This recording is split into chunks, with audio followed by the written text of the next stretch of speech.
नमस्ते, आपण पाहत आहात सातारा 24 तास न्यूज, सामान्य जनतेचा आवाज।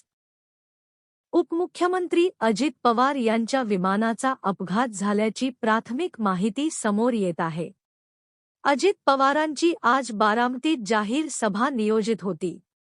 विमान लँडिंग दरम्यान हा अपघात झाल्याची माहिती असून त्यामध्ये 6 जणांसहित राज्याचे उपमुख्यमंत्री अजित पवार यांचे निधन झाले आहे।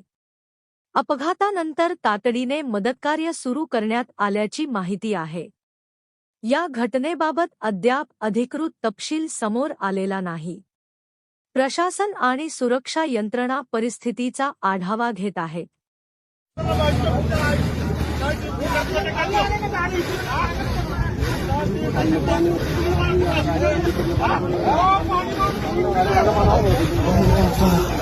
माणूस बघा किंवा काही काम इकडे तो माणसाचं तिथं आहे का?